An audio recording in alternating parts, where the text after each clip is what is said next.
Dagdag na din po sa ating lulutoy. Uy! Ulam! Yung talbos po ng pako. Ayan o, dami sa gilid. Tira po na po namin kaninang almusal, mga karne. Kaya ngayon tanghalian po, hindi na pwedeng walang gulay. Nag-ihaw po ako ng talong. Hindi pa iba. At saka, maghahanap po tayo ng mga pwedeng pandagdag na ulam dito sa ilog.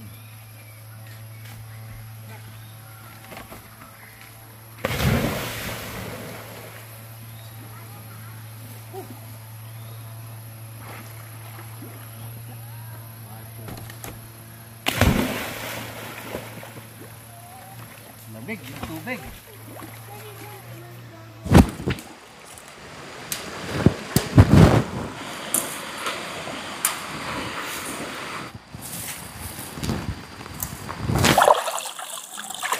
Pandagdag na din po sa ating lulutoy. Uy! Ulam! Yung talbos po ng pako. Ayan o, ang dami dito na sa gilid-gilid. Para may sabaw naman po. Dalodal kung tawagin sa amin to, or takway naman sa Visayas, yung ugat po ng gabi. Dami sa gilid.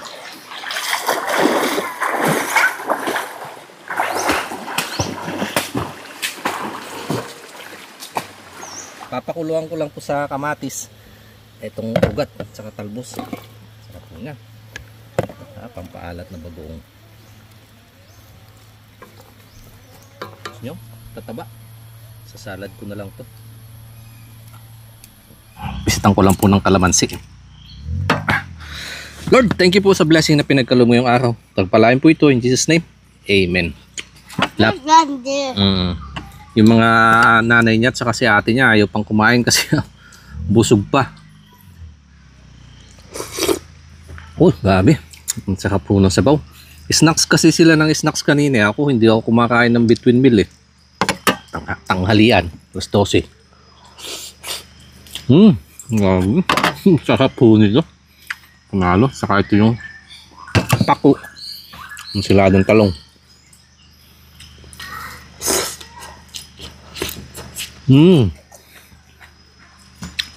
Sarap.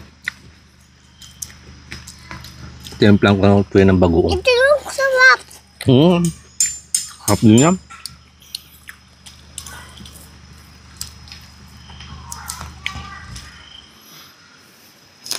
Lapit mo.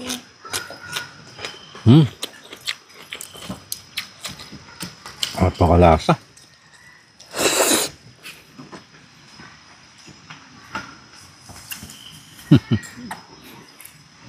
Binuhol ko na lang ho na ganyan pag nagluluto ako ng talbos sa kayang ugat ng gabi yan.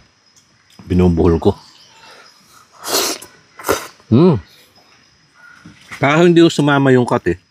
Sa mga kanayon ho natin dyan na nagtatanong, lutuin lang po ito ng, ng mabuti sa mahinang apoy. Kasi pag na-half cook po siya, yun, makati. Pero pag ganyan mo, well done, magandang pagkakaluto, hindi na sumasama yung kati niyan.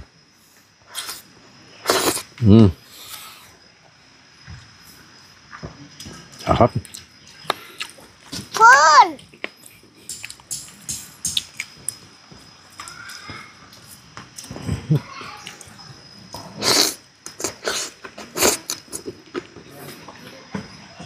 Ito yung ensalada. Gusto yan ni Mrs. Tignan ko naman yung iba kasi para may pang ulam ho siya pag ginutom mamaya.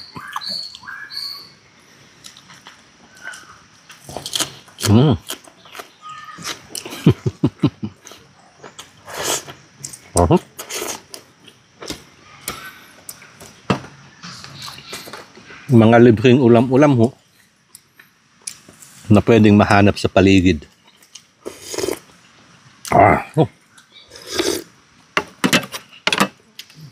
Sarap.